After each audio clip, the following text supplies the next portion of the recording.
रुद्र विशांति नव संवत रौद्र 19 मार्च से शुरू होगा। हिंदू नववर्ष विक्रम संवत 2083 देवगुरु बृहस्पति होंगे राजा और मंगल बनेंगे मंत्री।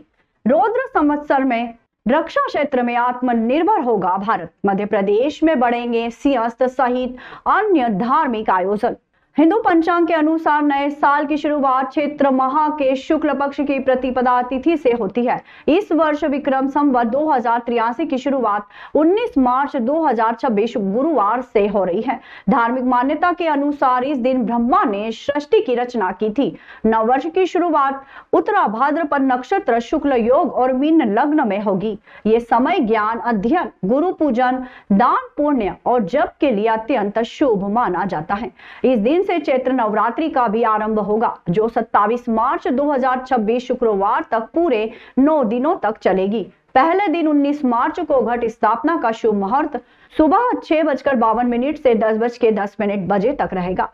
मातंगी ज्योतिष केंद्र के ज्योतिर्विद पंडित अजय कृष्ण शंकर व्यास ने बताया कि नववर्ष की शुरुआत गुरुवार से होने के कारण इस वर्ष के राजा देवगुरु बृहस्पति होंगे, जो ज्ञान, धर्म, नीति और न्याय के ग्रह माने जाते हैं। वहीं वर्ष के मंत्री मंगल ग्रह होंगे, जो ऊर्जा, साहस, संघर्ष और त्वरित निर्णय के प्रतीक हैं।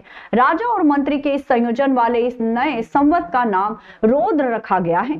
ज्योतिषीय मान्यताओं के अनुसार रौद्र संवत्सर विश्व स्तर पर कुछ चुनौतीपूर्ण रह सकता है। दुनिया भर में राजनीतिक अस्थिरता, देशों के बीच मतभेद, युद्ध जैसी स्थिति, आगजनी और दुर्घटनाओं की घटनाएं बढ़ सकती हैं।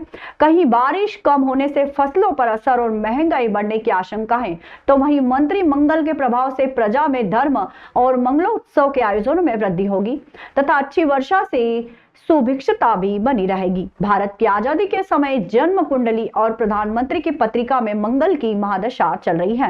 रौद्र नाम संवत्सर के प्रभाव से भारत रक्षा क्षेत्र में अधिक मजबूत और आत्मनिर्भर होगा। किसी भी स्थान पर उसके मुखिया की कुंडली का सीधा प्रभाव पड़ता है। मध्य प्रदेश के मुख्यमंत्री डॉक्टर मोहन यादव की जन्म कुंडली में गुरु की राशि धनु है। वर्तमान वर्ष का राजा भी गुरु होने के कारण प्रदेश में आध्यात्मिक और धार्मिक आवागमन बढ़ेगा। साथ ही आगामी सिंहस्थ के भव्य धार्मिक समारोह की तैयारियां और आयोजन सराहनीय रहेंगे। गुड़ी पड़वा महाराष्ट्र और कोकण क्षेत्र में मनाया जाने वाला प्रमुख हिंदू नववर्ष चैत्र शुक्ल प्रतिपदा है, जो नई शुरुआत, फसल की कटाई और समृद्धि का प्रतीक है। इस दिन विजय पताका फहराकर घरों को सजाकर नीम मिश्री का प्रसाद ग्रहण कर बुराई एवं अच्छाई की जीत व बसंत ऋतु का स्वागत किया जाता है। हिंदू नववर्ष केवल कैलेंडर बदलने का दिन नहीं है, बल्कि ये नए संकल्प और आध्यात्मिक ऊर्जा का प्रतीक है। इस अवसर पर किसान खेत से आई नई फसल जैसे गेहूं और चने को भगवान को अर्पित करते हैं। वर्ष भर अच्छी खेती के लिए हल, ट्रैक्टर और बैल सहित कृषि उपकरणों की पूजा की जाती है। किसान खेत की मिट्टी को प्रणाम कर अच्छी वर्षा की प्रार्थना करते हैं और नए कृषि कार्यों की रूपरेखा बनाते हैं। सुख, समृद्धि और विजय के स्वागत के लिए कई स्थानों पर घरों के बाहर गुड़ी भी स्थापित की जाती है। गुड़ी पड़वा हिंदू नववर्ष की शुरुआत का प्रतीक है, जो सभी 12 राशियों के लिए सकारात्मक ऊर्जा, नया अवसर और वित्तीय स्थिरता लेकर आता है। जय श्री महाकाल।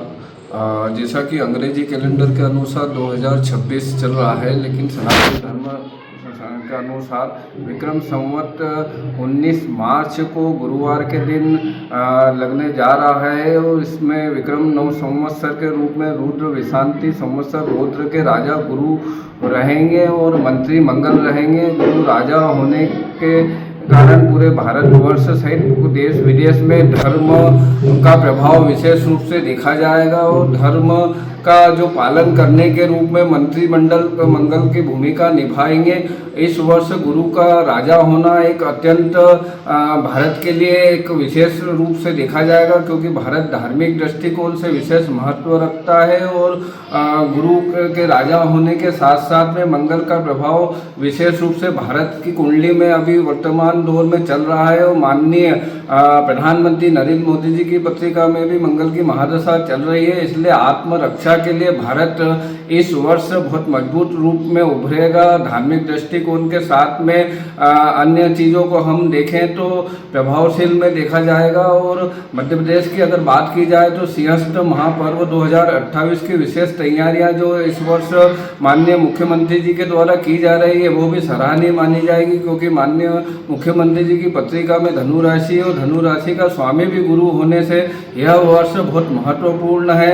जैसा कि हम वर्तमान दौर में युद्ध की परिस्थितियां भी विश्व भर में 4 साल से देखी जा रही है, जो यूक्रेन युद्ध रूस के खिलाफ चलती हुई आ रही थी, और विगत दिनों में हमने देखा कि ईरान अमेरिका के युद्ध भी अभी चरम पे चल रहे हैं। और ऐसी परिस्थितियां होने का मुख्य कारण हमने पिछले वर्ष भविष्यवाणियां की थी, उसके अंतर्गत में कालयुक्त नाम संवत्सर का होना और इस वर्ष भी रौद्र नाम संवत्सर का होना मेन कारण माने जा रहे हैं, क्योंकि यह शिव युग से संबंध रख रहे हैं। और इस वर्ष अगर देखा जाए तो खाली यह सीमित दायरा हम अमेरिका और ईरान तक नहीं मान रहे हैं, इसमें हम अन्य देशों को भी देख रहे हैं कि पाकिस्तान देश की स्थितियां परिस्थितियां भी विपरीत मानी जाएगी। आने वाले दिन चीन हो या पाकिस्तान हो, इन देशों को भी युद्ध जैसे दौर का सामना करना पड़ सकता है।